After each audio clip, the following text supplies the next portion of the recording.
Hey guys, welcome to another voiceover tutorial. My name is Akemi-chan, and for this term's voiceover tutorial, we're gonna do something a little bit related to the previous voiceover tutorial, which was about the different levels of shading or simple to complex shadow and lighting. And for this one, we're gonna be talking specifically about complex shadow and lighting. And I'm just gonna show you guys 3 directions in which they can come from as an example, and my thought in how I achieved it. So let's just get started. I've already prepared a line art, and then I've already filled it up with a neutral gray. You guys know how I like to fill it up beforehand so we can go in right away. So let's just do 3 basic ones. So I will be I think I might need one more down here. So let's get started with the basic setup for it. So I guess we could do lighting coming from the left first. Oops. And then we'll do lighting from the right, etc. So let's get started. In the previous tutorial, I've already gone with the lighting from up top, so we're not gonna do that for this tutorial. Well, we might do that a little bit, but I'll explain that later. Anyways, let's get started. So what I'm gonna do is really fast, just kind of fill in the basic color palette, not choosing not the most darkest color nor the most lightest color, just a neutral color. And let's just fill that up. And by the way, this is a line art of character Kimi, so already got a character to follow. Just gonna use the lasso tool real fast. I do want to mention that this tutorial might be a little advanced, so it might be a little bit complicated for those of you that are starting out. However, I will try to explain the best that I can. So I'm using the lasso tool for selections. You can do it quite fast with the lasso tool, and you can keep it nice and clean without having to go back to erase your coloring. So I think for Kimi, she has dual color here. Let me just pull up a character reference on the side. It's always good to have some sort of reference on the side. That way you can refer back to it. So I do recommend for artists, if you can, to have 2 screens, one just for painting and the other one you have like a bunch of reference on the side for you to refer to. It's very, very useful to have. So she's kind of like black, one side black hair, one side light hair. And as you can see, I didn't go completely white or completely dark. It's just somewhere in the middle, because we do want to block out the basic color. And for the shirt, I wanted her to be wearing a sporty tank top, so I'm using the lasso tool. I did not select it in one go, so I'm just kind of carefully selecting bits by bits. And this one, you have to select the second selection option. This one allows you to add on to your already selected, which allowed me to kind of select bit by bit. Now I'm gonna choose a color. Since Kimi, she's got her color palette has a bit of pink in it, I think I will be actually, yeah, pink. Let's make it pink, because she does have a bit of pink highlight on this side, and that'll be it. And then she's got a elbow guard here. Select that silhouette and color it whatever color that that you guys feel like. I guess we could go pink again, just be a bit matchy. Now you notice that it's not completely clean here. You can go ahead and use the eyedrop tool, just clean that up, select the color, paint that down, kind of make it cleaner. But to be honest, it doesn't really matter. Now go inside with the eyes, using pretty much selected the color of her hair and color that down inside the eyes. Okay, so for Kimmy, she has pink eyes, and yep, something like that. Guess we can kind of shade her around her eyes with a darker color. And then the eyebrows, she has black eyebrows. Another thing to keep in mind, sometimes when you work with line art, it's useful to make it multiply layer. That way you can lower it slightly like this, or you can keep it strong, I guess, depending on what type of style you want. But it's easier to work with multiply layer because the lines will be always darker than the color you put underneath it. Okay, so for the last bit, she has like a choker necklace. Let's go with this color, I guess. Just keeping it simple. Okay, I'm gonna delete these two for now. Just wanna create one base first. So for this base, I'm just going to roughly do a very basic line shading, as I've shown you guys in the past tutorial. I will be including that tutorial with this tutorial on Gumroad just because it's more related. But anyways, okay, so basic shading 101, at least what I consider basic shading. Let me just give you guys a quick recap, even though I'm sure you guys already seen it a lot of times. I like to use this form of shading for very simple volumes. Oh gosh, let me just put 2. This is step 1. Okay, step 2 over here. So this will be pretty basic. So what you would do is pretty much just select the basic tone and add a bit of shadow. The shadow, if you're not sure what color to pick, if you're aiming for more realistic shading, you want to go with more gray tone. If you're aiming for less realistic and a bit more colorful, you go over here. So this is colorful section, this is the more grayed out area. So depending on what you're feeling like, you can go either. And of course you can also change the tone slightly as well, as long as it's still similar family. So beige, warm tone, you can pretty much use here to here. That's why I kind of dig Photoshop's color selection wheel. And basic volume, I just pretty much kind of contour the silhouette and maybe just a little bit inside the silhouette. But I usually keep the shading to a minimum, very small, just for a little bit of volume. Don't want to go too crazy with the volume. So kind of like this, very basic. And then the cleavage, just a teeny bit.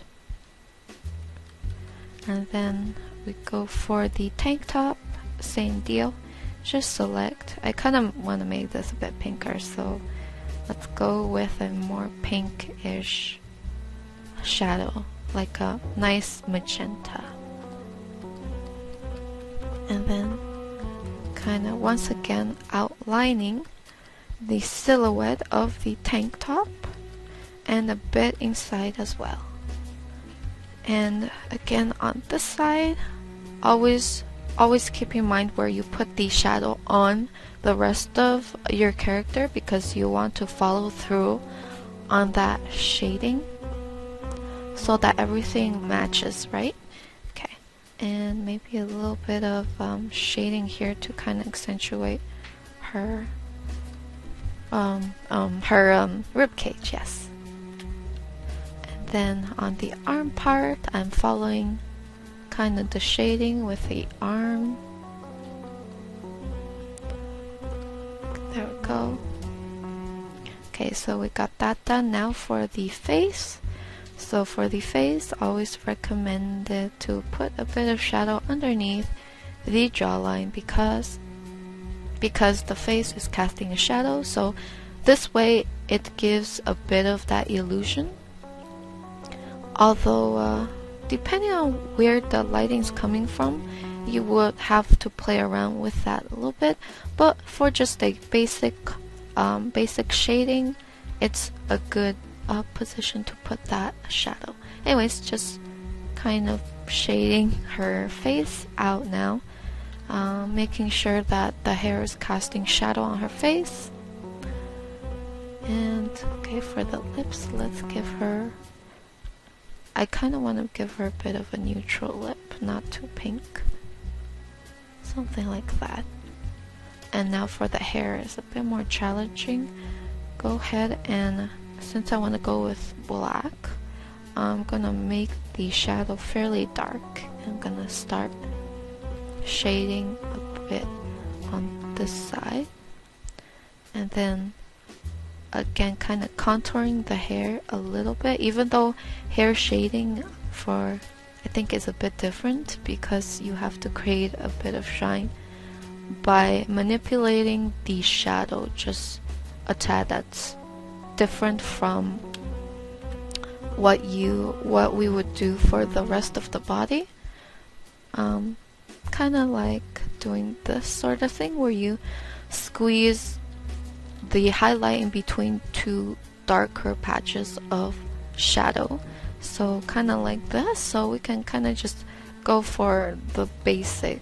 Again, this is still not very defined in terms of where the lighting's coming from specifically. However, it does kind of create a bit of that shiny look. So we're just gonna go with that, and then we're gonna define that hair, and of course making sure there's a bit of that highlight in between the two shadow.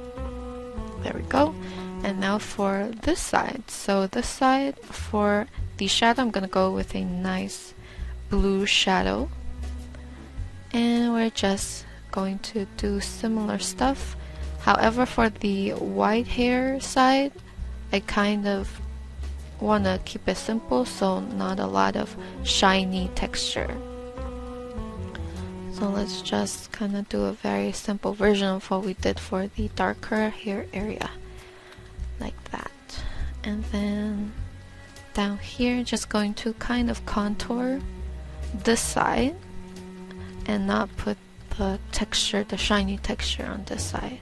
Kind of keeping it simple. So it becomes like this. It's still a little weird, honestly. Let me see if I can, because for this character, she's a little bit more anime inspired, so I'm gonna keep her face a little undefined, a little less detailed. So there we have it, very basic shading. What you could do at this point is you can go ahead and adjust it a little bit, brighten it, darken it, whatever you want. I suggest brighten it because it'll be good for adding on shadow, because then you'll have a good bright base to layer on shadow from. So I'm gonna brighten her a tad, and perhaps even change the color if you want. Go to color balance and just kind of play around a little bit with it. Gonna go with a bit of blue in there, and then you can even play around with the highlight, so that will pretty much change the highlight color. It really depends on what type of atmosphere you are going for, but these options are out there for you to play around with. So once you have kind of like a basic base to go from, a bit of shadow that's not really going anywhere. Actually, I kind of forgot to color in the sporty lines, so let me just add the sporty lines. using a thinner brush. Just gonna add these sporty lines. Okie dokie. There we go. Alright. So now comes the real challenge of adding a different shadow coming from different areas. So let's do this. Okie dokie. Okay, so our goal here, oops, I wanted to demonstrate to you guys a simple way of seeing this, and you've probably seen this method used a lot. However, I do think it gets the point across quite well. So let's use a, this color ball, and the lighting is coming from this way, so from the left. And when you picture a sphere and having the light hit from above left, you would think this area would be bright, and you would be right. This is a very simplified version of where highlight is coming from. And then of course you have the shadow on this side, and then of course depending on what environment color it is, let's say white. Usually when the background is white, you tend to have grayish, what's it called, like rim, I guess I would call it rim light, but it's basically like the reflectiveness of the background reflecting in the shadow. So depending on what color that is and what your object is right next to, it will kind of catch a bit of that color inside the shadow. And usually with characters, let's say the character's skin is beige, the hair is white. If the hair shadow here, the hair probably catch a bit of beigeness on the hair. So with that in mind, I'm gonna add a bit of beigeness in here just to give you guys an example. And then of course, depending on what texture the round sphere is, it's either shiny or matte. Depends on what you guys feel like. But anyways, this definitely gets the point across. Just always, let me just kind of adjust the color a little bit. Always think about the sphere if you were not sure where the shadow should be. So we're gonna follow the sphere. If that's the case, then I'm gonna use the lasso tool again for this. Now the lasso tool is really great for this because you can just select the areas you want in shadow, and we're gonna go really dramatic. So all of this area is in shadow.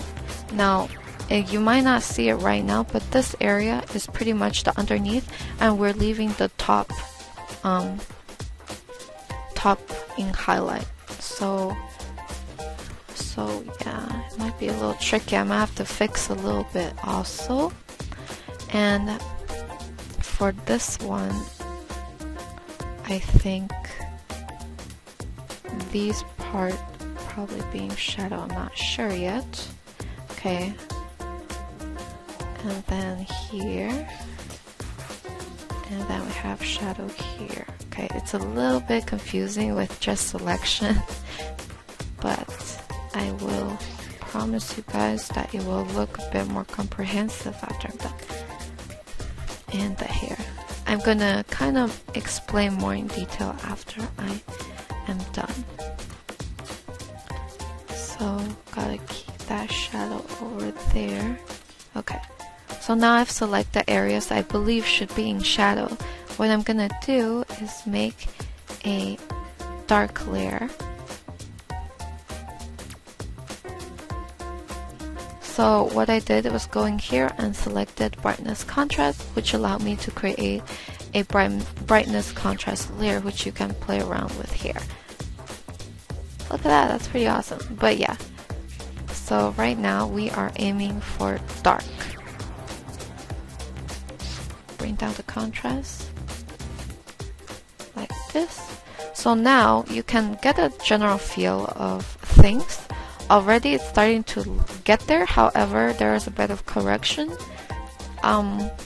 but we can correct it easily here with black and white. So black allows you to see whatever's underneath, so the brighter area, so you can just kind of correct it a little bit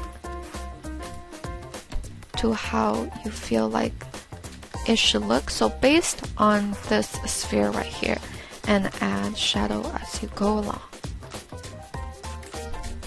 So I feel she'll probably cast the shadow like this. Her face will probably cast the shadow this way because the lighting's coming from here, and then she will probably have highlight over here and shadow over here, maybe just a bit of highlight showing here as well. And same for the hair, make this in shadow and then give a bit of highlight up top here, remembering where the shadow is coming from. Same for the darker hair. So just like that, you can determine quite easily, test it out, how it goes. And then of course I want a bit of lighting hitting on her hair this way, and as you've noticed, I am pretty much making sure most of the shadow lands on the right as the sphere, just like the sphere. So that's pretty much very fast way to kind of determine the shadow. Now it's kind of messy, I know, but don't worry, we will get to it. Just want to make the shadow a bit more intense here. We can try to kind of see what level like how much we can push the shadow here. Just kind of see how dark I can go without making it too weird looking. Again, this also, you need a bit of experience in this, because you'll need to kind of feel it out in a way, kind of by instinct. It's kind of weird to say, but yeah, whatever. Sometimes you feel that it might not look too right, and that is sometimes your instinct telling you it looks weird. And a lot of times I depend on that actually. But anyway, so for here, the cleavage needed to be painted differently because the lighting's coming from the left, so the right side will always catch the shadow. So this is the right side, and let me see if I can do this. Okay, I think I could. And of course, don't forget about the shadow that is created by the head onto the arm. I totally forgot, but her head will probably create a bit of shadow on her arm right here, so you can see it just a bit. So this type of stuff is also something to look out for. Something not like super obvious, however, if you just put a bit of that in there, it'll feel a lot more realistic. I'm gonna keep this in highlight actually, and keep a very small bit of shadow on this side. Okay, so here we are, a very rough look of the shadow. You can of course adjust the shadow if you would like, make it more colorful, make it more dull, play around with the settings, have fun with it. So I'm gonna put it like these. And then I'm gonna create another one with highlight in mind, and I'm gonna kind of color it all black first because I don't want the effect to show right away.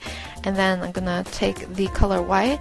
I'm going to kind of selectively pick parts where I want the highlight to show through even more.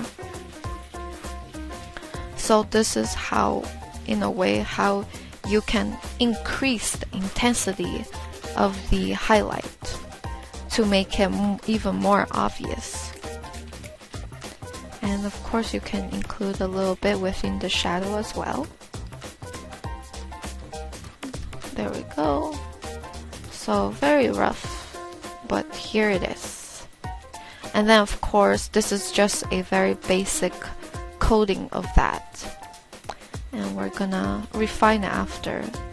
Oftentimes you'll want to do a very rough job and then go in after to refine stuff. It is not, well, I don't recommend immediately going right into it, as in right into kind of defining it and everything. You want to do a good base and then from there you refine. Anyways, we are all set. We have the base already. However, I do want to do the other two shadow to lighting, like where the shadow and lighting is coming from first before we start refining. So let me just fix the canvas here real fast. Light from left, and then I would like to, let me delete these two. Let's create another one where the lighting is from the right. There we go. Now what we do here is just gonna see if we can, you know what, invert this actually. Let's go to mode adjustment, invert. Oh, I guess it kind of works but kind of doesn't. But the logic is there. I kind of just inverted the shadow. But anyways, let's start fresh. So we're going to color, actually let me just shade everything, color everything, all this in black again, and then we're gonna go with the white and then reshade. So this time let me just fix the sphere again. So this time this part is in shadow, this part is in highlight. Let me just kind of blend this in. There we go. So the highlight, the light this time is coming from here.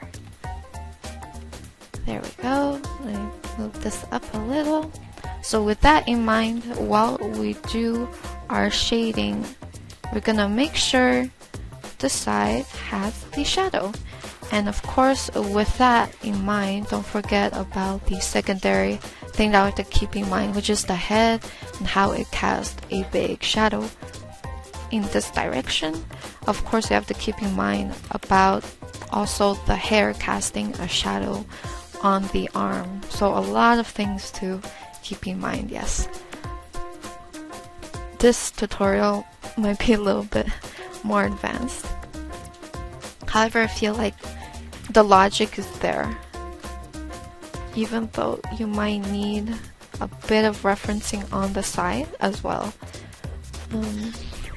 But if you do not use reference, it will be a little challenging if you don't do this often. But anyhow, the logic is the arm, the lighting's coming from here, so the arm is probably getting a lot of shadow on the left side, and the right side is where the lighting's coming from, and hence this arm probably casting a light shadow over the head, kind of like this, and then the hair shadow on the left, highlight on the right. And just keep that in mind. A lot of things to keep in mind when it comes to doing a bit more complex shadow, a bit more realistic shadow. Not saying your style is realistic any means, however the shading has a bit more of a realistic element to it. So here we are, we have that done. Kind of rough, but you can kind of see where this is coming from. As you can see, shadow on this side, just like the sphere. So the sphere is my indicator for this. Okay, now we are going to go for the bright area, and of course we want to color everything black first so nothing shows, the highlight don't show. And then we're gonna go back with the white color, and we're gonna go ahead and kind of just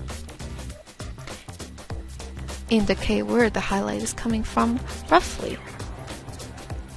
So you can sort of follow where you put the shadow for this one, and just put a bit more highlight on the areas that we haven't touched with the shadow.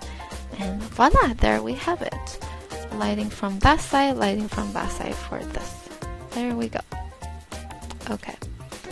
And the third one, I wanted to do another one where the lighting is coming from below. Okay, so let's go ahead and do that. Oh shoot, I totally forgot something. I will correct it right away. Alright, let's go ahead and crop this out first.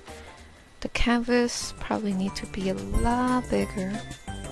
Okay, I cropped it out. Let me just fill this out first. And the mistake that I had mentioned previously was I totally forgot to change the direction of the shadow on the sphere.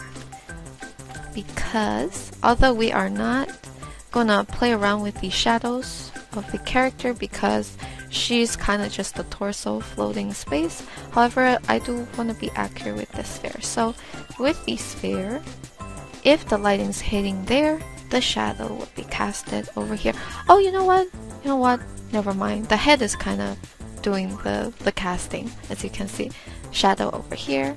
So I guess in a way it does make sense. Anyways, just want to point that out. Okay. So now, onward towards shadow from below. Below. Okay. So we have the same sphere, however this time the highlight is coming from below. Let me just correct this. So that means it is a lighting coming from below, imagining all the lighting is coming from the ground, like really white marble. You can just picture white marble reflecting on top of a object, something like that. And of course, I think you would probably have a bit of shadow, but probably not that much, and then you would have a bit of reflecting inside that shadow as well. Maybe just a tiny bit of shadow. Or you know what? Probably not even on the ground, but like the shadow will probably be like if it's against the wall. But if not, then probably very minimum shadow, like this. Ooh, this one's a little tough. You have to have that there, and then of course the lighting coming from up here. There we go. So that is my rough take on it. The sphere is very messy. I did not make this sphere fancy. Did not spend that much time on the sphere. Let me just try to blend this in better. I should definitely make the sphere a little bit cleaner. But again, the light is coming from below. That is why the shadow is not very prominent in terms of you know, these ones. Okay, and then give that a nice shiny glossy look. Okay, so let's go back and we'll redo what we did. So I'm gonna start off again with a dark base for the mask right here. Dark so that the dark effect does not show, and we're gonna go ahead with the color white to make it appear again. So for this one, I would actually recommend to start off with a white base of darker color all around, and then, sorry, kind of confusing you guys, but we'll do the other way around compared to the first two one. And then we are going to go ahead and kind of erase this dark effect with the color black, keeping in mind that below is where the lighting will be coming from. So let's just get started. So below here will probably be reflected, a bit of it underneath her armpit as well, and underneath her arm, like this. And maybe just a tad on the hair, but only on the side that is kind of bent towards the bottom. And we probably need a bit on the hair as well, but it's a little bit hard to show at the moment. And mostly I'm gonna switch to the airbrush for this. I'm just going to graze very, very gently the face. Just kind of want to demonstrating that highlights coming from below, on the chest, on the rib cage, the arm, and then the jawline.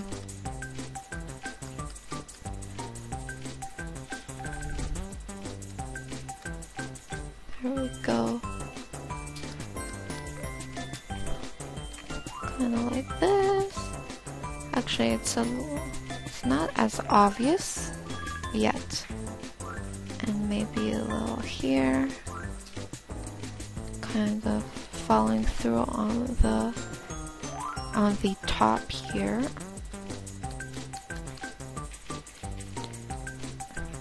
Probably a little bit of an indent, and then straight down is in highlight. Kind of the opposite of this, really. So here we're being shadow, here we're being highlight, which is what I have going on right here. And then of course, I suppose we would probably have a bit of shadow here. God, it's kind of hard to demonstrate. I'll probably need to show you guys after. Just forget what I said for now. Anyways, so there we have it. So the shadows coming from below. Let me just kind of use the color contrast here a bit to perhaps adjust this slightly. There we go. And then pop in the highlight, and again, let's kind of take that away with the color black on the layer mask and bring it back with the color white. So this one, we're gonna go in with more intensity, more highlight. So more here on the hair. Probably not a lot of areas. And then we can indicate just a little bit of highlight inside some of those shaded areas. Still kind of messy, but you can kind of see like a very basic form of shading. It's a bit soft for this one. This one is a little bit more special compared to these two here. Anyways, there we have it. So after I'm done with all three, I'm just gonna merge everything together. Oh, actually, I do not want to merge the lines together. I just want to merge the effects together. So here I go. I should name this properly. So this one is the sphere. That's the lines. I'm just gonna merge the effects down. And then this one. Just gonna call it ball for short. These are the lines. To be honest, we won't be needing the lines towards the end. However, I do still want to keep it for you guys. Just to be clear. Okay. Now, I will be maybe making this a little smaller. because the canvas was getting needed to create a lot of canvas. And you know what, at this size it's still not too bad, not too bad. Alright, let me just bring these up a little. Kind of want to conserve a little bit of space. There we go. Alright, let's get started. So let's do the first one. We're just gonna go ahead and start refining. So let's go ahead and duplicate this, bring it over here. Of course, we're gonna delete the sphere layer and then call it number 4, so that's gonna be step 4. So now that we have a basic concept of where the shadow is, we're gonna go ahead and start blending it. You can use the smudge tool to kind of very fast blur everything together. Well, blend everything together. Now this setting is quite common amongst digital artists. If you do not know yet, it is all you have to do is go select this smudge tool, go into the brush setting, which you can find here. I think it's this. No, it's not that one. It is brushes. Yes, this one. So what you would do is just have scatter on, 30% off. If your blending results does not look like mine, where I just like sweep once, again strength at 2%, sweep once, it blurs it. If it does not do that, it might have to do with the fact that your tablet pen does not have sufficient pressure, which is a very common problem that I get asked. So please just keep that in mind.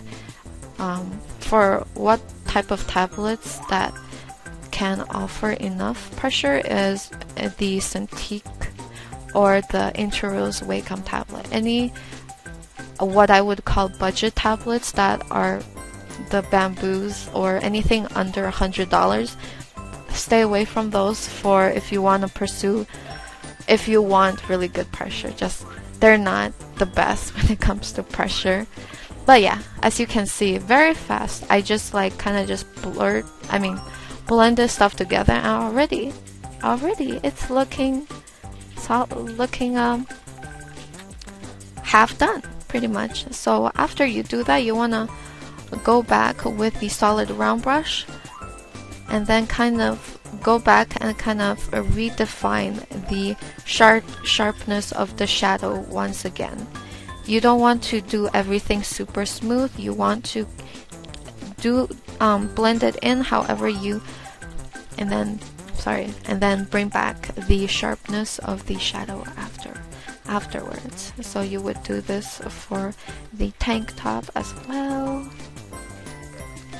Just very rough basic shadow, kind of like this. A bit here, kind of clean this area up, and then maybe give more shadow here, and then here too on the tank. We want to follow through on this. Maybe we can put a bit of highlight here to demonstrate a bit of volume, and then you can blend this in a bit too. So I feel that this area is pretty much good to go, and then here I just want to make it a bit darker. Just gonna add a bit of secondary details here. This part kind of contouring her arm muscle with shadow and highlight, and we want to keep this in highlight and this part in shadow. And then of course after you do that, you can go ahead and smudge it, blend that in, make it nice and soft, but don't do it too soft. There we go. Okay, what else? Oh yes, the hair. So now, actually, you know what, we'll work on the face just a bit. Zoom in. Oh, now the face is a bit messy, but first I'm gonna do is kind of put a bit of highlight over here and follow through the choker with that highlight, because the lighting's coming from this way, right? So logically speaking, you could probably put a bit of that on the neck too, and on the face. I'm not really sure. Maybe a bit of lighting like this. Shadow here around her eye area. And on the cheek area. And then underneath the neck area. I'm going to kind of soften that up. Soften that shadow up to be a bit brighter. And then going back to the smudge tool, just smudge it out. I would like for her face to be smooth, so I kind of blended in a bit of the hair. And when you do that, if you do that, you have to go in and kind of just fix things up, paint the skin tone back, etc. So it's all about blending, cleaning it up, repeat until you get the result that you want. So for the lips, gonna put a small bit of shadow here. So a lot of times I don't really want to focus too much on the face, because face for me is something that I need to get right, and sometimes I get into it too much that I distract from the rest of her. So usually I would just do a mediocre job on the face, and then I go back to the face to fix after. That's probably what we're gonna do here. So her face might look a little off for now, but yeah. Okay, so got that. Now onto the hair. Still, the face is not done, but I'll leave it after. So for the hair, take that highlight color that you have, kind of just bring it forth. Really want to make sure that it feels like there's highlight coming from the left side. So shadow on the right, highlight on the left. That's what we are gonna try to do. As you can see, already kind of getting that feel a bit more. And of course, at the same time, you could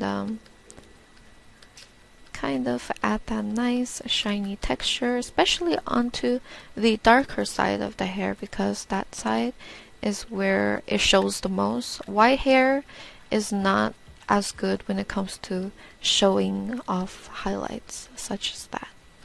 So with the white hair, we're just going to have this side to be really, really light. There we go. And then this side is shaded. Same thing with the ponytail. Keep that in mind. Oh, still pretty messy. So this side is highlight. That side is shadow. So when we go in to paint the strands of hair, we have to keep that in mind. Making it really, really, really obvious. There we go. Just like that. Probably the head will probably cast a bit of shadow on top of the ponytail like this. There we go. And let's just go do the ears real casual. Put a very basic layer of shadow there. I now have her listening to some sort of music. We'll just do that after. So now that we kind of blended everything together, it is reading a lot more better and sharper. Another thing you could do after this is pretty much just adjust it one more time. Really, really make that shadow pop, like really make it obvious. So super obvious, dark, adjust it with color brightness. If you think it's a bit too colorful, because sometimes it will end up looking really saturated, you can go to hue saturation, turn down the saturation to be a bit more muted. That is of course if you feel that way. Anyways, I'm gonna go that way. And last thing, I just want to really sell the shadow and highlight for the hair. So on the darker end, just going to kind of really bring up the lightness, the brightness of the area that is in lighting, sorry, or catching the light. On this side too. There we go. And on this side, I really want to sell that. The shoulder is casting the light on the lighter part of the hair. Really want to sell that, so that's it. And probably here too, she's probably casting a shadow on the rest of her hair. So there we go. So this is the second step. Oh god, her eyes is really bothering me. Her eye. Okay, maybe just going to fix it teeny bit. Okay, it's still not the best. Let me just... Okay, I guess this is okay. Let's move on. So we've done the second step for the lighting coming from the left. Now we're gonna move on to the lighting coming from the right. And pretty much the same basic. Oh, what did I do? Deselect. There we go. Delete the sphere. Oopsies. We are going to do the same thing. First, lock in there, go into the blending, and we're just going to blend with the smudge tool. Sometimes you don't want to blend everything, you just want to blend the areas that look rough, but you still want to keep the sharpness in certain areas. So just going to be very selective of where I'm going to blend stuff. Blend it over here. And on the face area, the face area for this is a lot better than this one. Sometimes you just have a bit more luck when it comes to one side, one type of a shaded area. But anyways, that's yeah. So first step, blend that in, and then after that you want to go ahead kind of with the standard round brush to reestablish some of that sharpness, or even kind of fix a bit of that shading if you want to. Add a bit more contrast on this side actually. So you have to do quite a bit here. Maybe a bit of highlight coming from here because of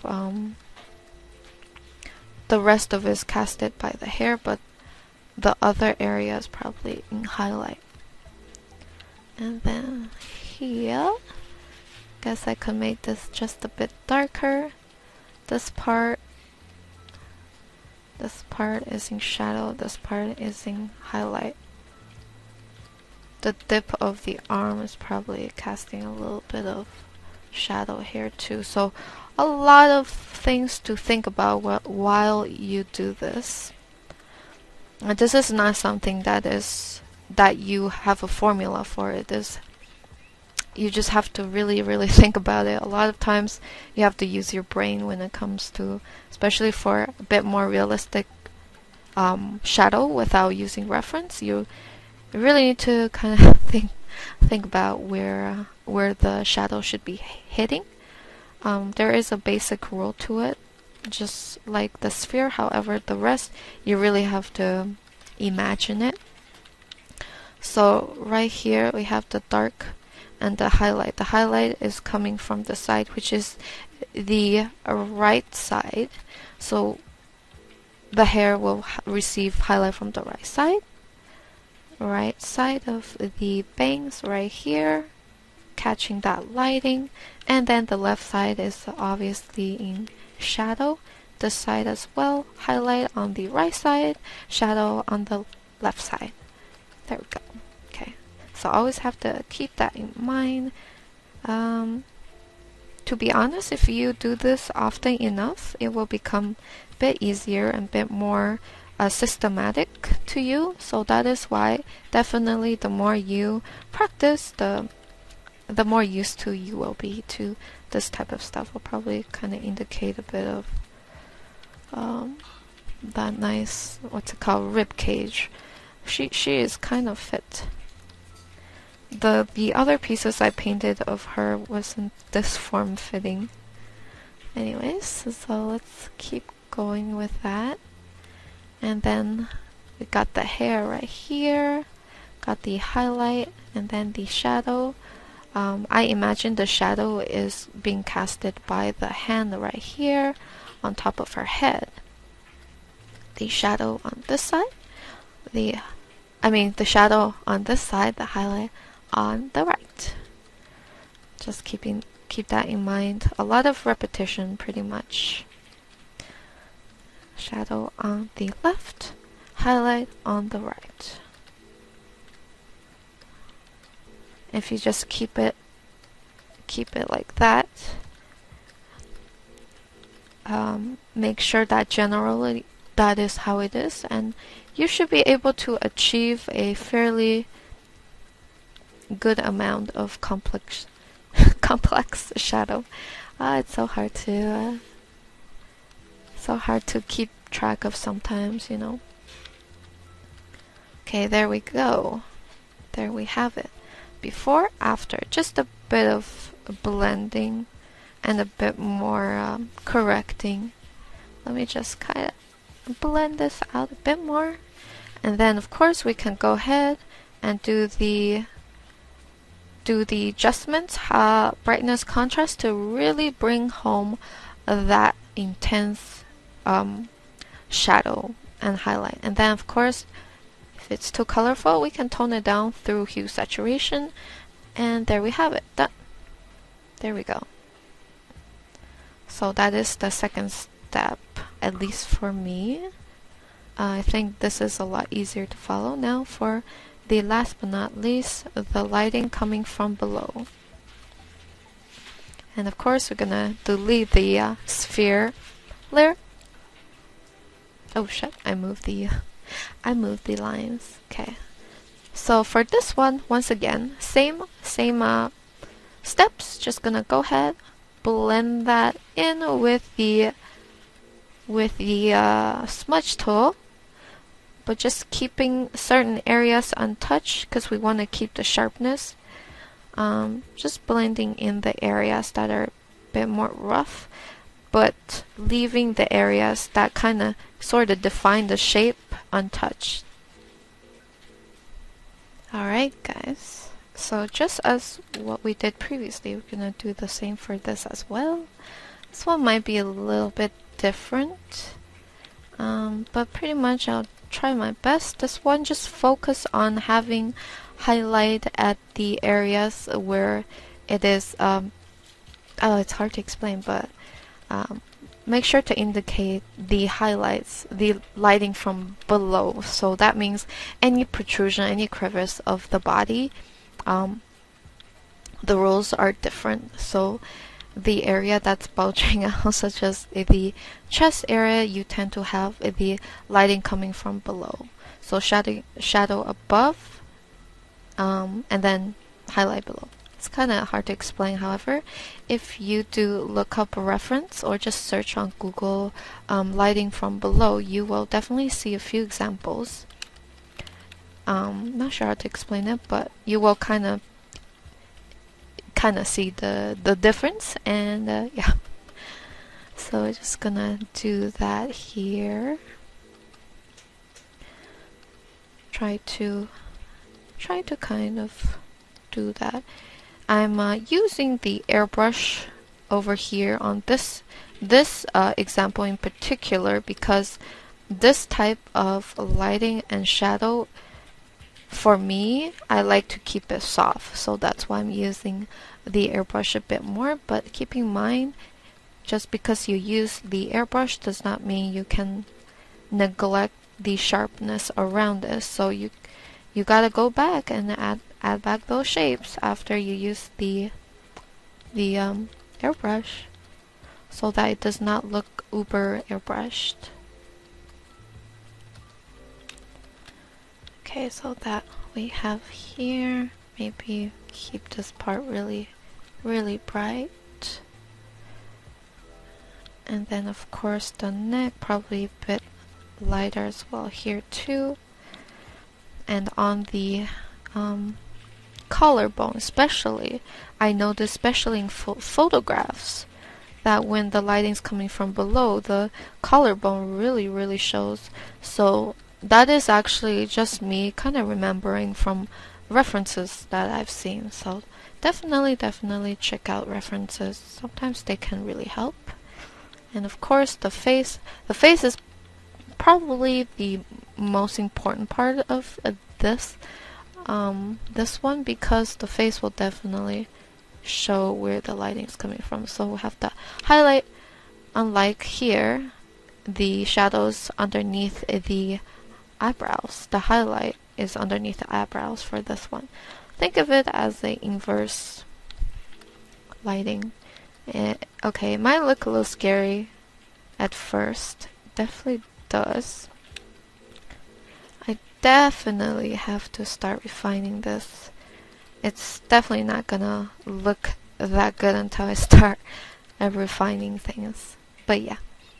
So for the hair, if you're wondering, what you could do is have the highlight in the areas that is, at least that you feel is kind of bending towards the bottom, which for me, I feel that the hair is probably bending towards the bottom over here,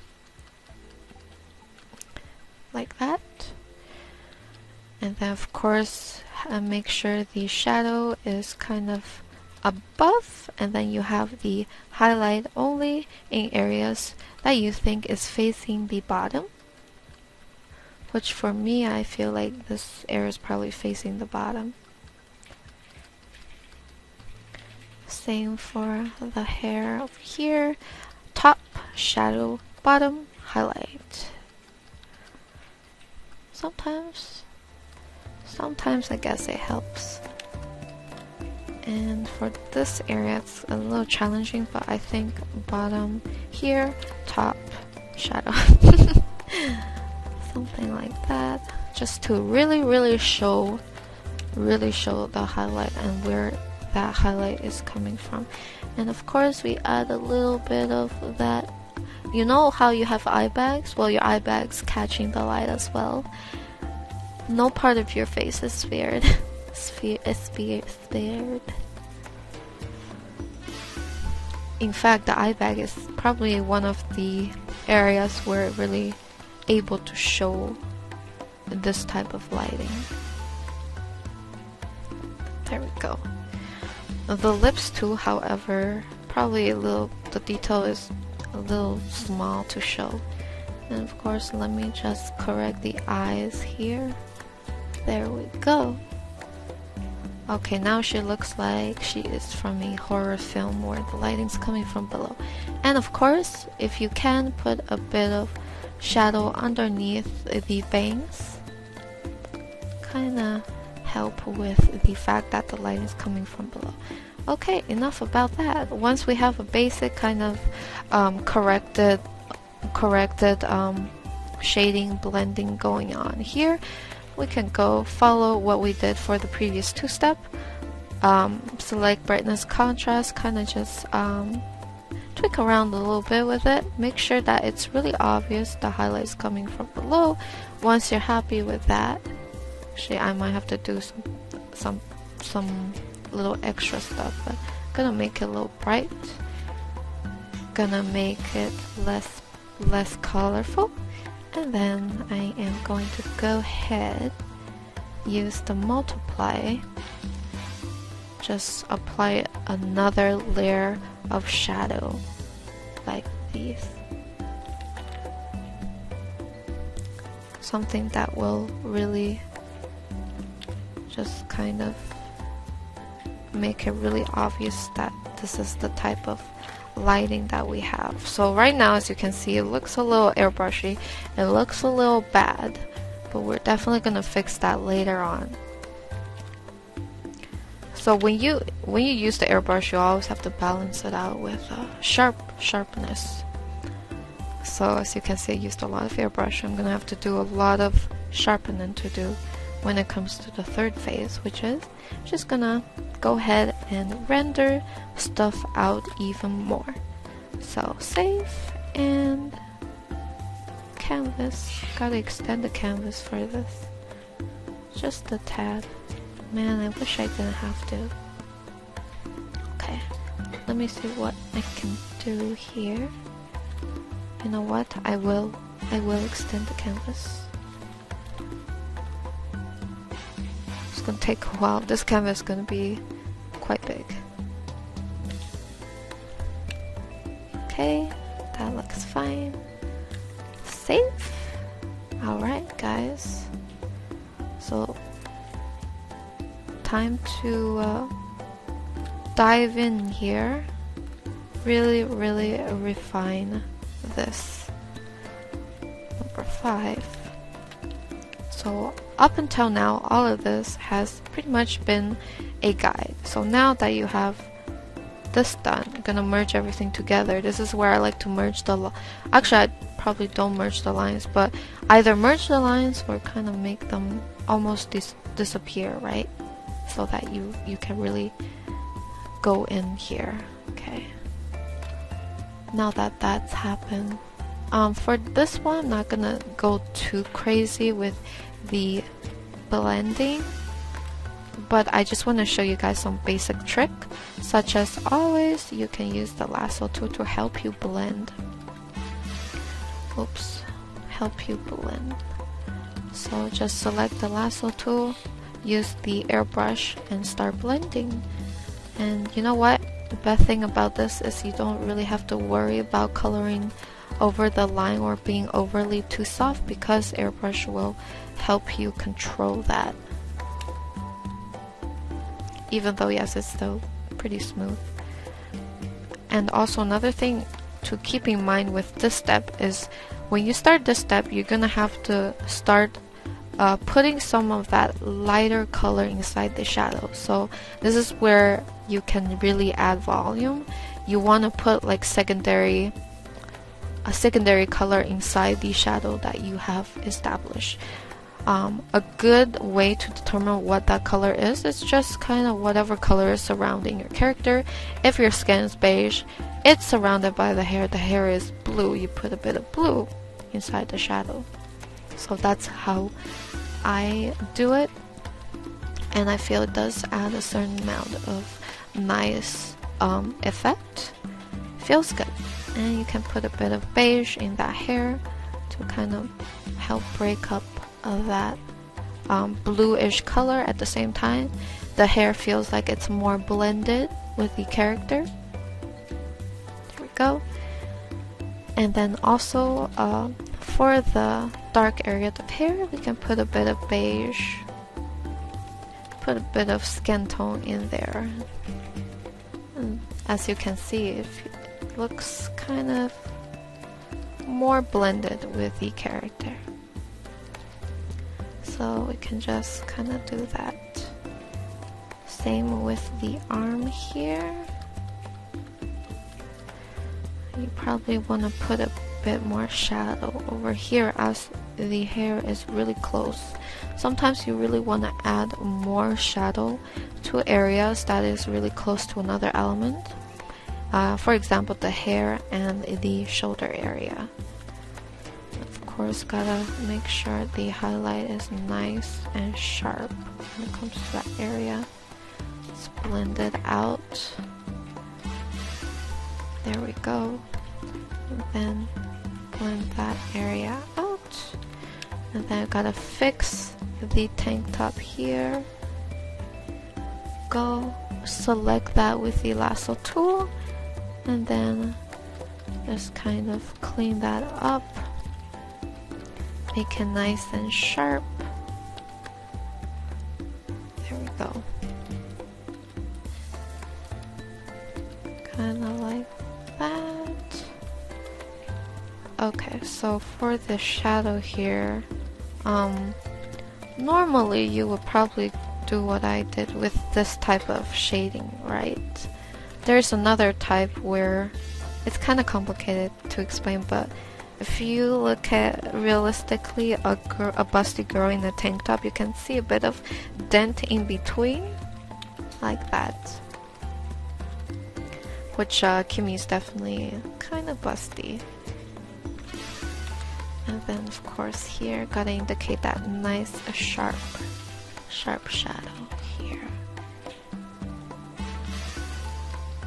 And here. And of course, remember that after we finish the shadow, gotta put a bit of highlight, which I'm guessing will be a bit of blue.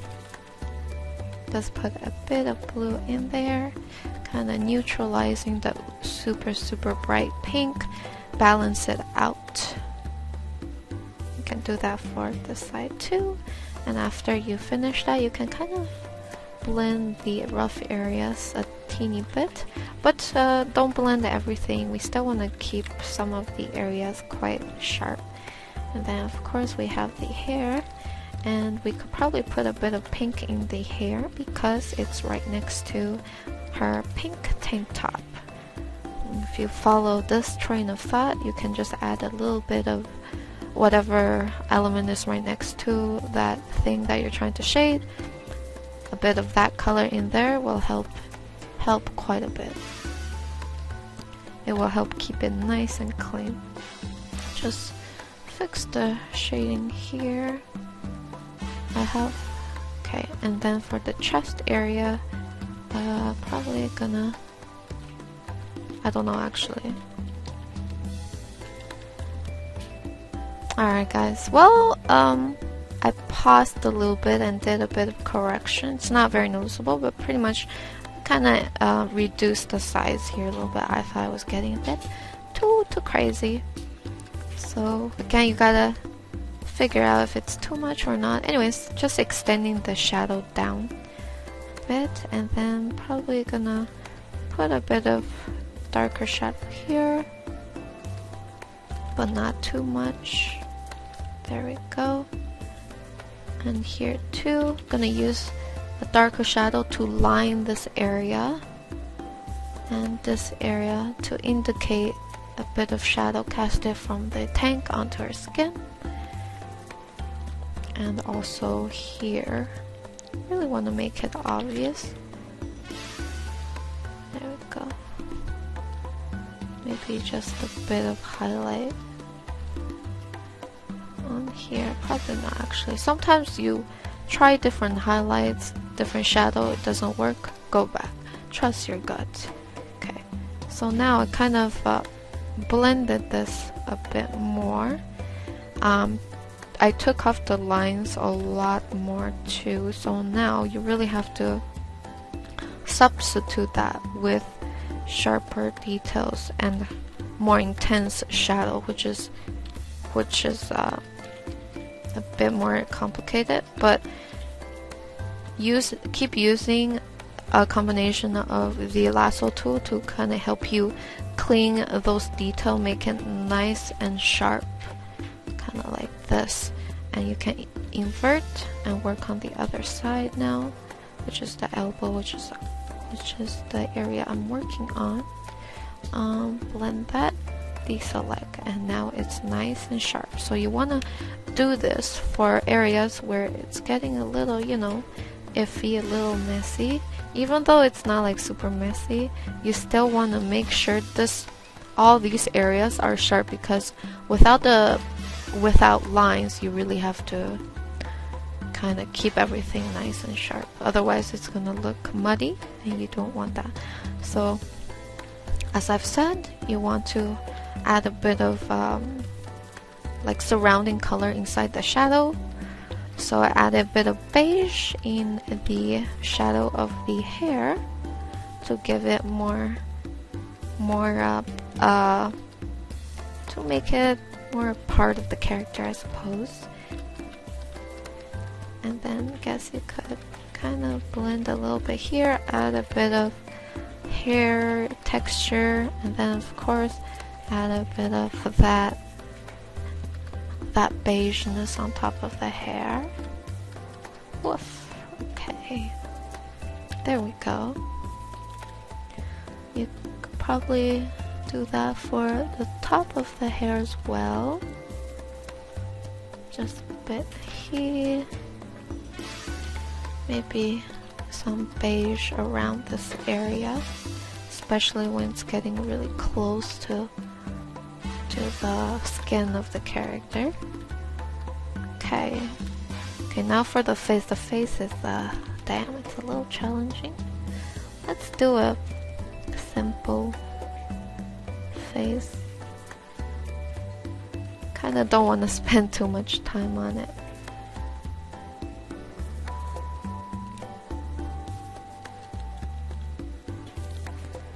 Let's fix the eyes here. Keep it nice and simple. There we go. Keep the lips really small, kind of anime-like. Very, very minimum details. I would also use the lasso tool to help select only the neck area because I want to make sure that the hair has a very sharp casted shadow. And then I'm going to invert. Gonna add a bit of that gray on the face here. There we go. You can extend the hair strands here. Hair strand highlight here.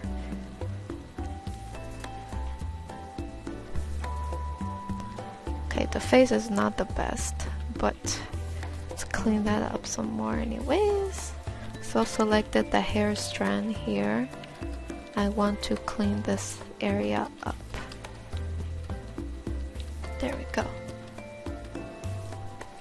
Okay, so a lot more clean, so that means I can go ahead and add back the details. This strand right here. Then I can add some off strands here and there. Then clean the head, the upper area of the head, and then add a bit of that hair texture for the hair. There we go. Okay.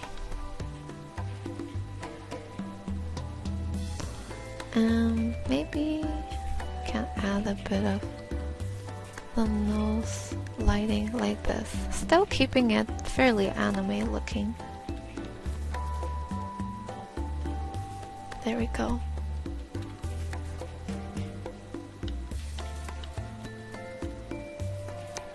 Okay, so I feel like this is a fairly good place to stop.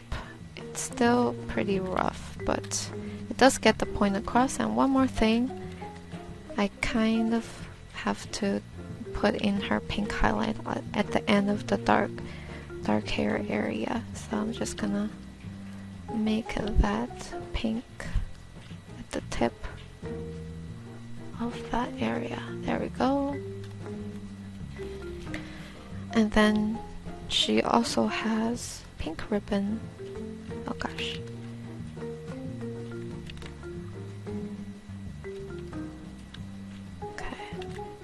Just gonna keep it, oh gosh, one color for now. Actually, let me add the shadow. It just looks weird without the shadow. Just gonna lightly shade the ribbons. There we go.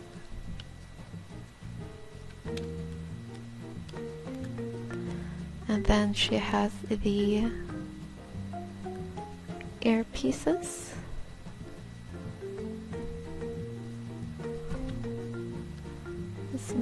the earpiece kind of pink. Guys, so weird. Let's just, yes, ignore that. Let me just kind of ignore that area. But instead we could add some more hair strand detail at the back. Kind of like this. So there we have it. One more thing. One last thing. Always one last thing. I'm just going to go ahead with a airbrush. Kind of want to add an overall darker area to darker shadow to some of these areas, but not really too prominent, just very subtle. Then I'm gonna take another color, bit of pink, just going to shade it in some of these areas, just to kind of bring a bit of blendability to these areas in general. Kind of have a bit of it all over the place, including the face. Actually, let me go to darken and darken the face in some of these areas, and then around two, there we go, the bust, the neck area, and then let's see what else can I do. And then the last thing we could do is just to duplicate the layer, put it in soft lighting, blur it, maybe not that much, just a bit, to add that intensity. Go to adjustment, hue, saturation, turn down the saturation because it might be a bit too crazy, up the lightness so it's not super dark, and voila, there we have it. Before, after. Bit more intense, isn't it? So that's pretty much I think that'll be it for now for the lighting from left. I might do a bit more detailing after, but just note that is pretty much the basic concept of how it's done. And of course, I didn't do it this until now, but don't forget to kind of rotate it a little bit every now and then, just to make sure everything is okay. Sometimes you might notice some small errors, so you want to keep in mind to rotate it every now and then to make sure there's no super noticeable mistakes. So now we're gonna move on to this Kimmy. Gonna refine that now. Alright guys, let's go ahead and start refining. And for this, we're gonna lower it as we did the previous one, so we can kind of transition it more towards painting. And I'm just gonna blend it a little bit. And then I'm gonna go ahead and start painting.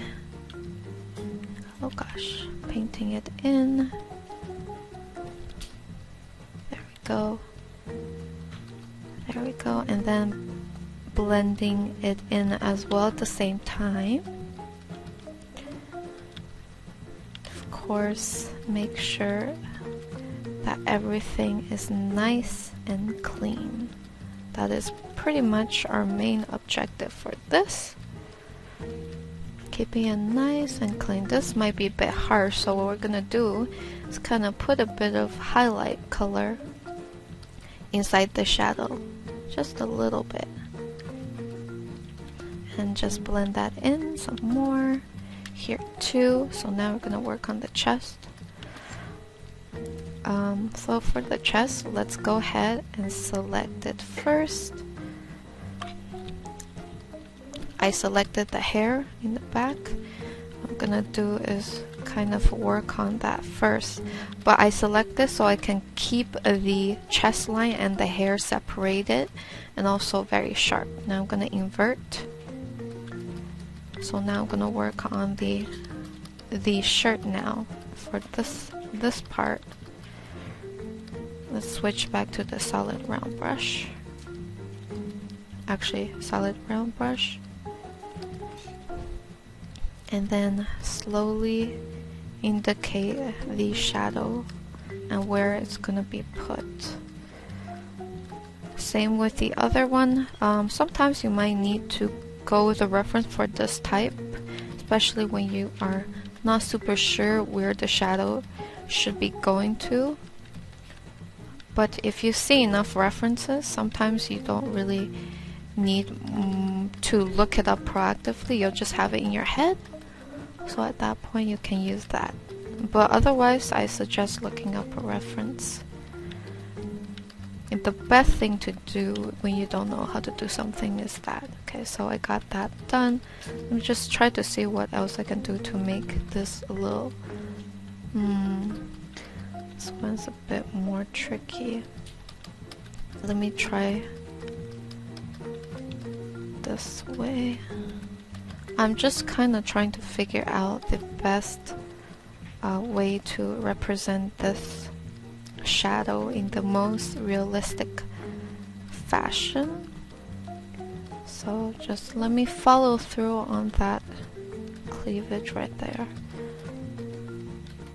Kind of, yeah, it's getting a little messy. So sometimes it can end up looking worse than you had it. At that point you can just go back. I think it kind of looks better before. Let's do like a little bit of a blend between here and before. So let me just bring back some of that. There we go. And then of course we gotta blend this in.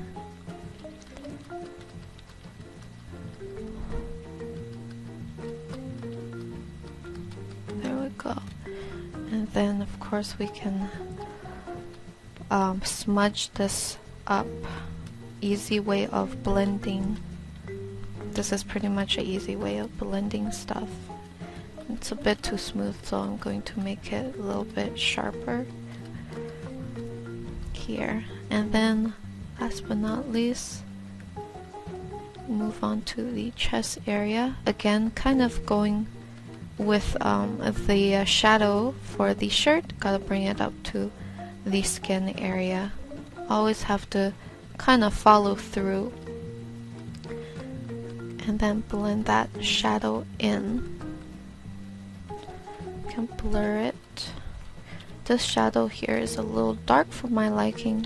I'm gonna try to lighten it up a bit more, and because of that I have to lighten it up here too. So just make sure if you do it for one area, you have to follow through with the other areas as well.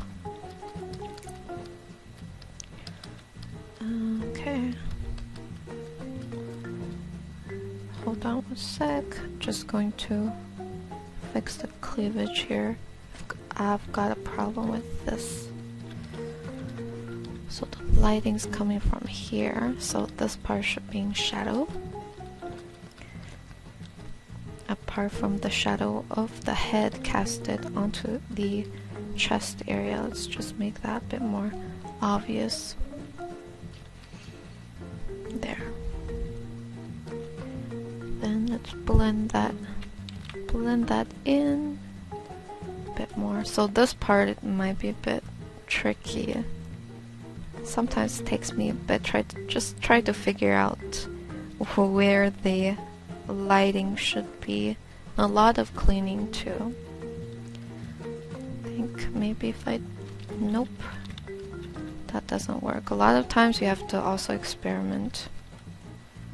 Nope. I'm trying to find a way of making it not look too weird.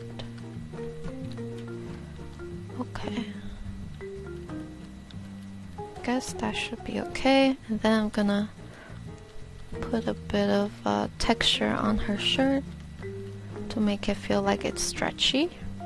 This type of texture. And then fix the shading here.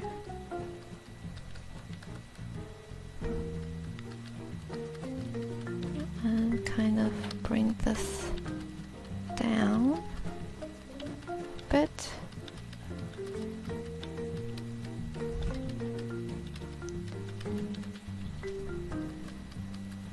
And then probably blend this in a bit more.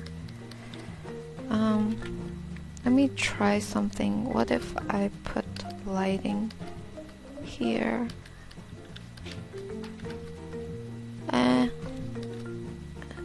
Put this, make sure this part is all in like shadow. Okay. So what I'm doing is actually looking at the smaller preview. Smaller preview actually gives you a better idea of how it would feel like in general. So at times you probably want to refer to that, especially when you're unsure of which direction to go. So right now I'm just checking to see if this actually works a little better, and you know what? I think I like this a bit more, but it's looking a little soft here. So what I'm gonna do is just gonna try to add some secondary little detail, like actually no, doesn't look good. I'm just gonna use the sharper brush, the solid round brush, to bring back some of that sharpness. And probably around, actually, okay, guess that's fine. I guess that's what I'm gonna have here. So deselect. So kind of change the lighting here a bit. Also added a bit of texture. So I mean, in the end, it looks a little different from here. This is a little different. You can add a bit more shadow here to really sell that the form of the character, and have this whole area being shadow, highlight, light, this whole area follow through with the arm, and then keep the hair fairly dark on this side since the shadow is on the side. And you know what, that also helps with isolating the silhouette of the arm. Then of course we can put a bit of that beigeness, that arm color inside the shadow of the hair to help blend it better into our character. And let's kind of blend this in this area too. And then of course we can use the lasso tool to help us color a bit more cleanly. Just selecting the arm, I'm gonna go in here and just blending it, adding a bit of a brighter color and then blending it like so. Adding a bit more shadow there, and then a lighter color here, and then darker color there. So it's a lot of thinking. So right now I'm just defining the armpit. Armpit is a little tricky to work on. However, if you have a reference close by, or you just do it, kind of take a picture of yourself doing it, it should help a little. But usually it's kind of like this. And you know, sometimes when I say usually, sometimes it could look like something else, I guess. I guess different people have different shaped armpits. Okay, so we got that done. A quick trick, inverse that so we can work on the other area, like the hair. And of course, shadow, put some of that beige in that shadow. Gotta make sure the arm feels like a part of that. Well, the arm color feels like it's part of the hair a little bit, just to help blend better. Add that beige to the shadow, and then also clean up the shape at the same time. So just kind of blend that in. Keep in mind where the shadow is, of course, at all times. Sorry. Just add some hair lines to it. But mostly just make sure that the main shadow is very obvious where it is, which in this case is coming from the left. Okay, and then add some darker shadow to separate each element of the hair. For example, the ponytail and the head itself. So that's why I added that really dark shadow. And then of course add that some highlight on this side, because it is the highlights coming from the right. However, her hand is probably casting a shadow on top of her head, so that's why we have this thing going on. But still, you gotta just add a bit of that lighting, or add a bit of that beige color in there to blend it in. Okay, I'm just gonna repeat this until it's stuck inside your head. Anyways, let's keep going with the hair. This part is full on highlight. Then we have the color that is full on highlight on this side. The neck too, maybe even a bit on here, and then the ears too. Gonna make it a bit more subtle, but probably the ears catching a bit of highlight from that side. There we go. And then of course we have the hair that's casting a strong lighting on top of her face. Of course, don't forget to put a bit of that blue tone inside the strong but warm tone shadow of the face. And just really help soften the shadow, 1, and 2, it helps blend the overall feel of the character. I'm just gonna do that for this area as well. So have a little bit of highlight on the right side here too. Let's give a teeny bit of shine coming from the right side. Let's transition that here, and then we'll keep the left side fairly dark without any highlight. But remember, the shadow, we need a bit of that buffer highlight inside the shadow. So pick a bit of that beige color. Since the hair is so close to the arm, we can put a bit here too. There we go. Just adding a bit of that in there. And then blend this in, clean this up to make it really feel like the shadows coming from the left and highlight coming from the right. There we go. And of course we can probably add a bit of that pink reflectiveness inside the shadow. So just add a teeny bit of that. Just kind of put add some lines for texture. Then if you zoom out, you can kind of feel it a little bit. Feels a bit more tied together. Then you just keep going with that. I'm just going to go ahead and add a bit of that blue in here and over here too, and inside the pink area and inside here too.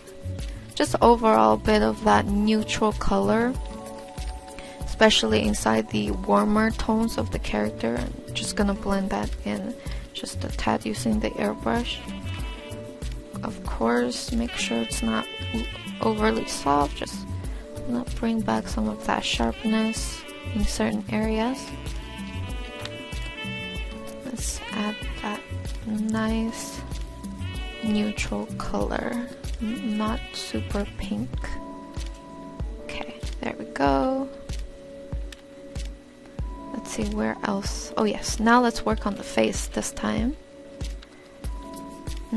Probably forgot to add a bit of that neutral warm tone inside the hair, which is the skin tone, just to help break it up a little bit, break up the overall coolness of the tone with warm color.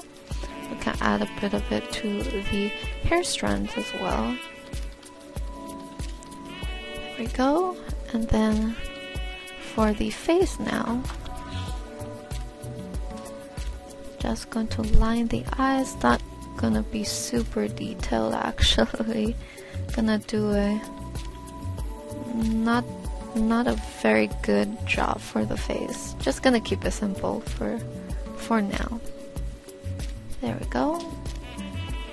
Put the pupil and the nose, kind of like where the nose base. So we're just gonna stick with the nose base. Very basic, simple, gets the overall point across of the shadow being on the left side. Do the chin and the lips. Pretty simple. Put the shadow underneath the lips. There we go. Just overall a cleaner look. I might do a bit of editing off camera for the face, just to tie all the faces together, tie all these versions together. Right now it's a little all over the place. And of course we're gonna clean off the strand here for the earpiece that I decided not to put in, and of course unlock the layer so I can put in a bit of that hair texture. And then of course let me just make this side a bit darker. Gosh, actually.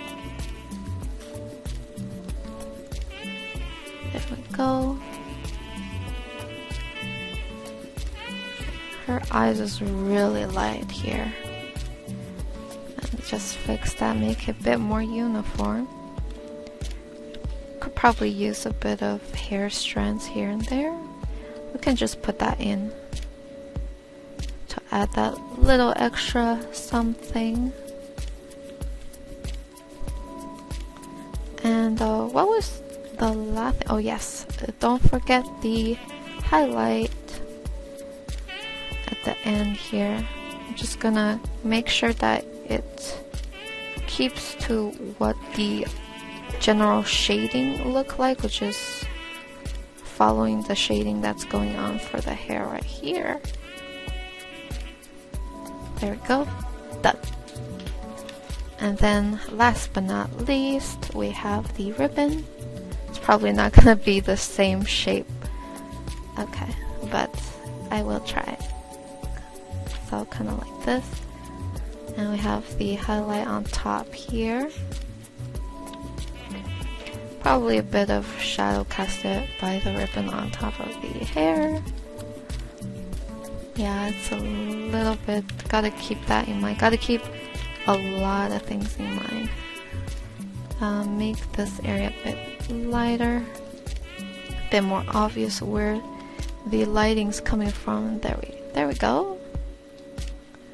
This one is definitely a little more different from this.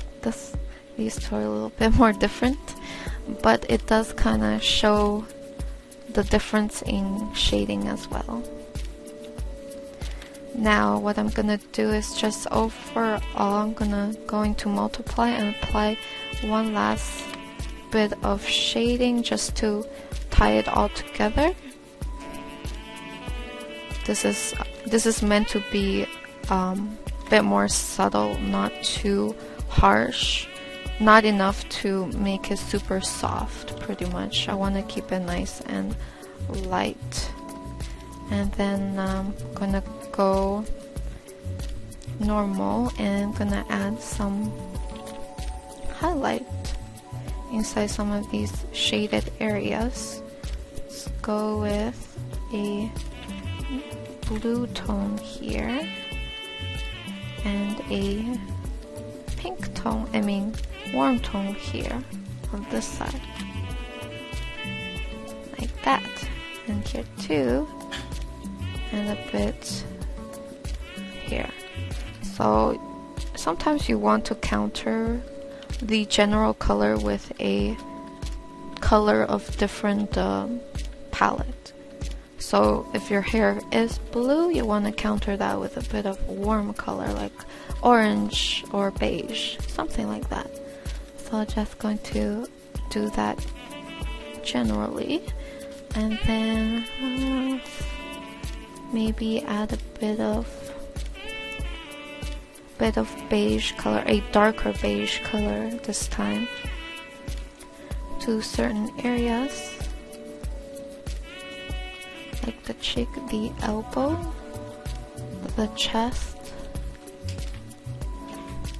maybe some on the arm, etc. Just some very subtle ones. And then last but not least, we can go ahead and kind of adjust it one more time, make it super obvious where the lighting is coming from. You know, that type of thing. And of course, we can do that thing again with the blur. Put this layer on soft light, adjustment, hue saturation, saturation down, highlight up. So this is before, after. It's a bit more intense. It adds more intensity that way. So this is before, after. And sometimes, you know, if it gets a bit too dark, you really need to kind of, if it gets too blended in, you need to kind of find a way to bring back some of that shape. So I just went in with a very slight brush of lighter highlight on the bust area, just to separate it from the darkness of the hair. Probably wanna do the same for the eyes. There we go. Okay, that should do it. So yes, this is a very general lighting. General sweep of the face. The face isn't the most detailed thing, but the shading itself is, I would classify this as a more complex shading, because you have to think a lot about it. I guess that's what I would classify as. Okay, now for the last one, where the highlights coming from below. Now this one is a little bit more challenging, a lot more different. Alright, let's jump right in here. Reduce the line art opacity. Probably gonna make sure it's not that reduced, and then let's get started. So this one, we really have to pay attention to the lines, the silhouette. So I'm just gonna be using more lasso tool for this, making sure it's nice and sharp, and then make sure it's nice and blended too. So let me just pull that up.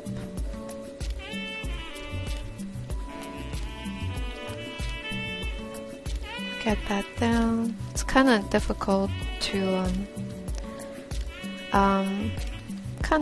for me for this one, because I don't really do much of this pose in this sort of lighting, so it's gonna be new for both of us, for all of us here. But I'm just gonna try to follow through on the shading, kind of overall thing. Make sure everything is connected. So the shirt now, and of course, kind of making sure everything is connected. So that means since the shirt is in shadow, gotta make sure this area is in shadow as well. Let's go for like this in a circular motion, kind of contouring her chest area. Make sure that it is connected. Similar shading all around, pretty much. Let's kind of contour this area. Oops. Select the skin area here. I really want to keep this area sharp. Okay, oops. Now I'm gonna switch back to the lasso tool. Let's kind of bring back a bit of that warm color. And then softly transition that upward. Like that. Maybe a bit of shadow here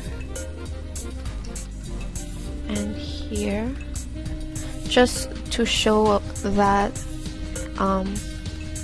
a bit of that drop down shadow casted from the shirt, the tank top itself. And then we're gonna go, actually before that I would like to make this area a bit brighter.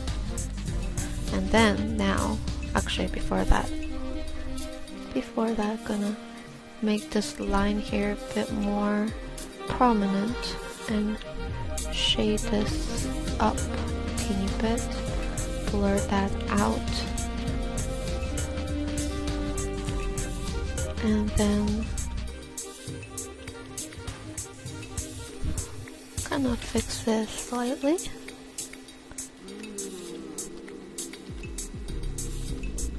Blur that out. The line is kind of in the way a little bit here, so what you can do is if your line is on multiply layer, lock it up. Just pick a white color and just go over the lines with that. What that does is kind of pretty much make the lines invisible. After that, I'm going to go back to my color layer, inverse the selection. I'm gonna just keep going with the shadow. Just keep to the skin shading and use it to guide the tank top as well. Following through on that shadow, contouring the chest area. Maybe a bit of texture here, a bit of stretch texture. But then after going back to the chest area, I kind of made this area a little less dark. And then I'm gonna blend this in, kind of like that. Again, still contouring the chest area, the skin falling down with the tank top. Make sure the shadow is all kind of going along with the flow. Follow along with this area and then paint back those white stripes.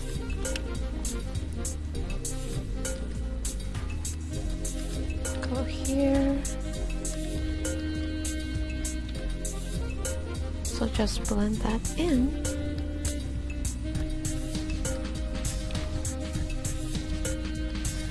And then over here too.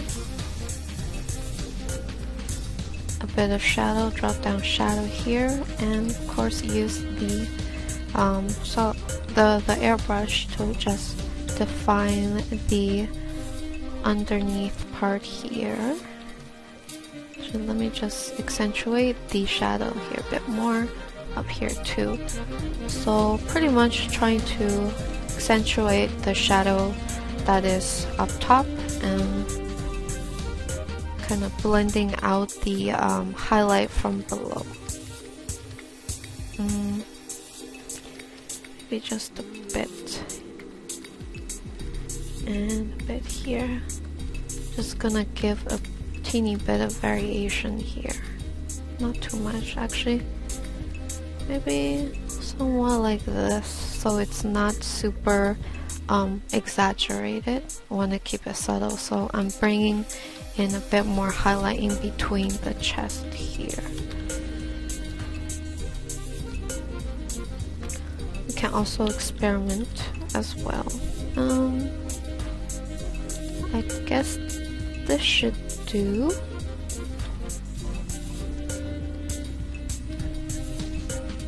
Let me just keep this area fairly darker. There we go. And then we deselect, and then of course gotta work on sharpening the other area, so use the lasso tool once again. Clean that up. The hair is pretty good in contouring the silhouette of the chest because of the tone difference. So let's just go ahead and do that, and of course don't forget to add a bit of that pink in the hair's shadow to blend it in better. And as you do that, you'll notice that certain areas are kind of messy, so you can go ahead and clean that up as you kind of progress to refine and blend. So it's a vicious cycle of blending, and then you mess some area up, and then you go over there and clean that up, etc. Okay, so now just going to blend this area in a bit more, and then when it comes to the pink area, I'm going to select this color right here that I've already got. I'm gonna contour the bottom area and then slowly blend that into the rest of the darker pink area, so that will kind of give the impression of a bit of that extra volume from the band. And then make sure this part is in highlight because of the highlight coming from below. And of course, once we have that, we gotta make sure this side of the arm is also in highlight. So it's just small things like that that we have to keep in mind when we do this type of thing. And we can also kind of sharpen up the shadow area, kind of restricted area like this. Sometimes it works, sometimes it doesn't. You just have to kind of feel it out. If you do like a more sharp shadow like here, that doesn't necessarily make sense. However, it does. However, if it looks good, keep it. That is my criteria. If it looks good, if it doesn't make no sense but it looks good, keep it. Of course, different people have different taste, so that is my taste. Okay, so I feel like we're pretty much done on the chest area. Just have to move on to the arm and the hair area. So I'm just gonna select this patch of hair right here so we can work on it individually. And you know what, I'm taking a few tries to get the shape that I want.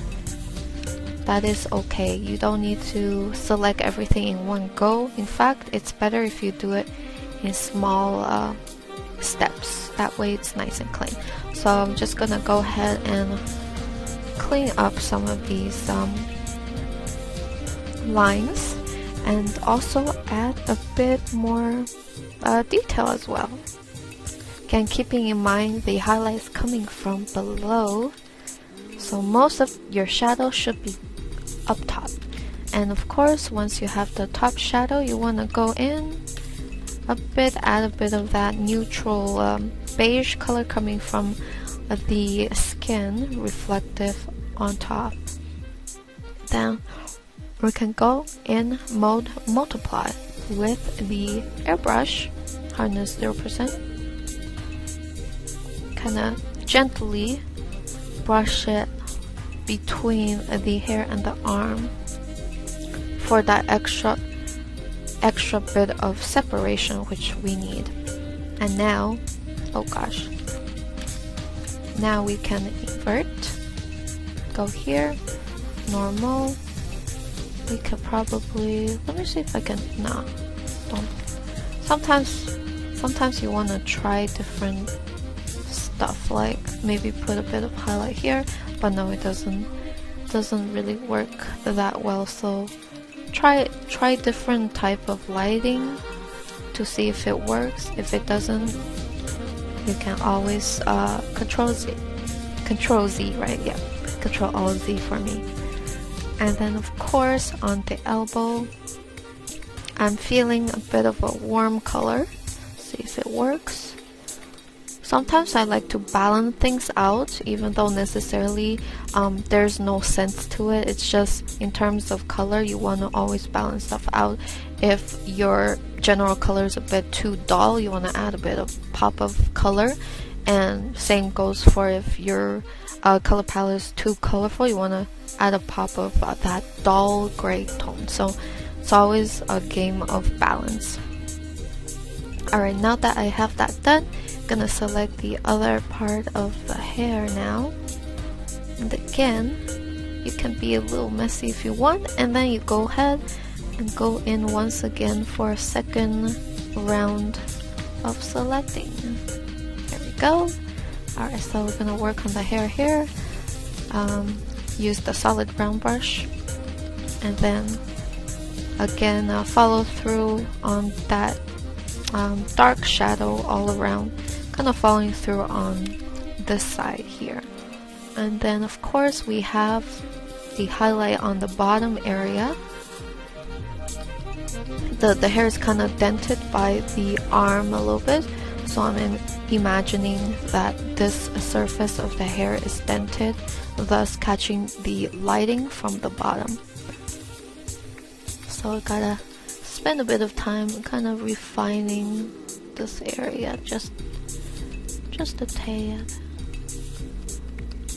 I mean, you don't have to go too detailed, however, a bit of refining does give a better impression of where the hair is being kind of pinched at by the elbow. There we go. A bit here and a little here. You can sometimes push the highlight a bit over, but just keep in mind to kind of refer back to the smaller preview, make sure that everything's good. And of course, shadow area, put a bit of that neutral warm tone in there, and then a bit of dark shadow here just to separate the head from the pigtail, just as we did for the previous one. Okay, there we go. Now it's very, very obvious. Pretty obvious.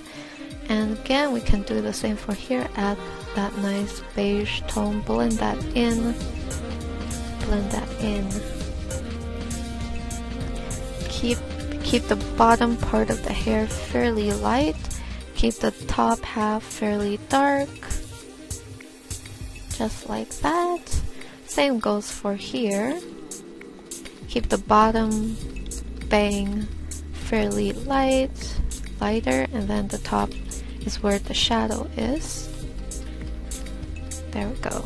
Probably gonna want to put a bit of that highlight here too. And then probably just have a bit of that lighter color up here, just to kind of soften the face. Sometimes if there's too much contrast in the face will appear very it won't be as soft and attractive, I guess, in a way.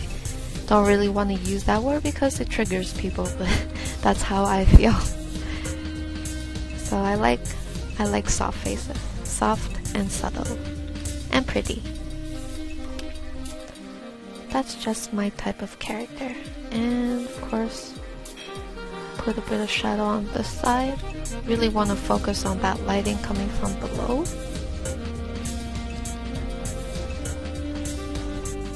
There we go.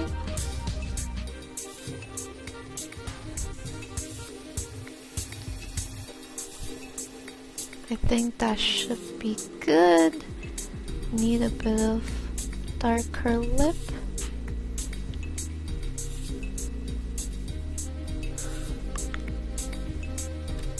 Okay, so this one's a lot more subtler. Okay, now I'm gonna go back in here. I would like to add a bit more shadow here. If you think about it, if the lighting is coming from below, it will probably cast a teeny bit of shadow. So my logic is this elbow's casting a shadow on top of the hair right here.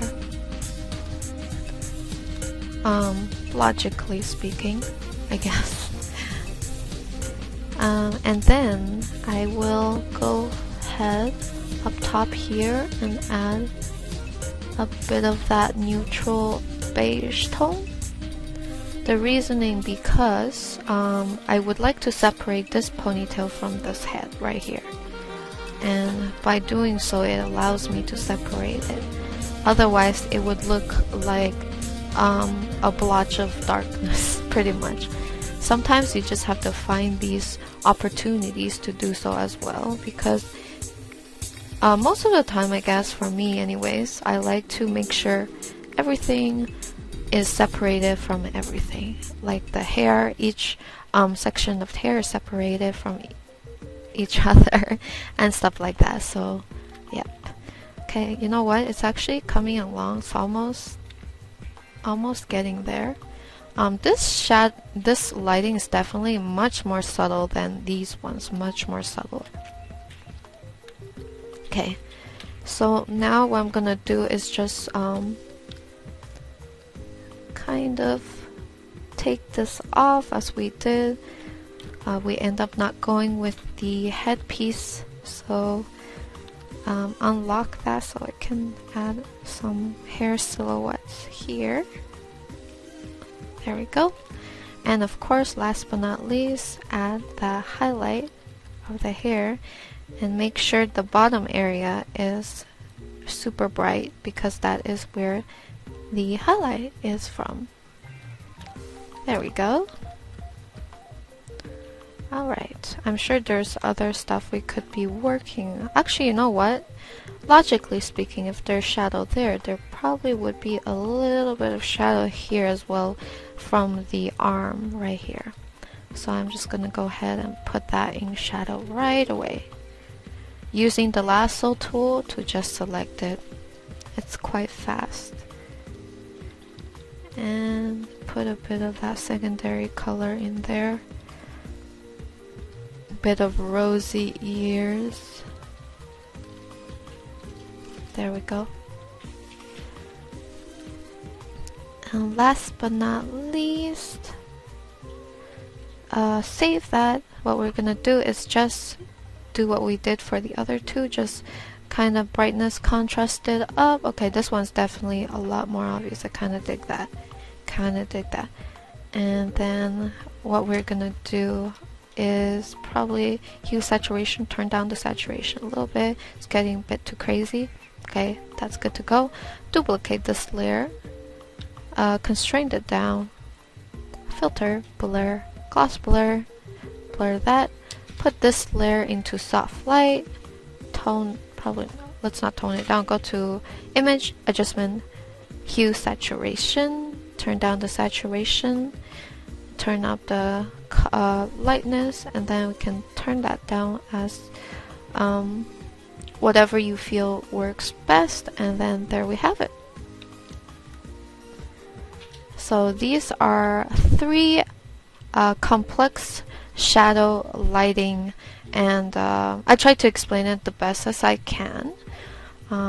If you refer back to the sphere here, you can definitely see where I'm coming from. Like, always keep this refer back to the sphere for example, because that will actually help you picture different types of lighting, same as here and same as here compared to this. I mean, obviously a character has more detail and protrusion and concaveness than a sphere, so of course there's room to play around with shadow, such as the hair casting a light on the arm and the head casting a light on the arm as well. So there's a lot of that going on, but in general, if you just refer back to the sphere, in general you should be able to kind of get an idea. Of course it comes with practice, so don't think that you can achieve this right away, but with a bit of practice and reference, I feel that anybody can pretty much take it to the next level, so do not get discouraged. So yeah, I hope this was helpful to you guys, or offer a bit of insight, give you an idea of how you can approach things. I feel like I did show you guys a bit of a newer technique that I don't usually normally do, which is start off with what's it called? I started off with setting. Oh gosh, I don't think I kept it, but yeah. I started off with using a bit of this thing first before merging everything down. But anyways, I hope you guys find that useful. I'm gonna refine this a little bit more. But yeah, this is pretty much a very basic version of complex shadow lighting. And I'll see you guys in the next voiceover tutorial. Have a great day. And if you guys have any suggestions for me, just let me know in the comments or PM me. Okay, looking forward to hearing from you guys. Alright, see you guys later. Take care.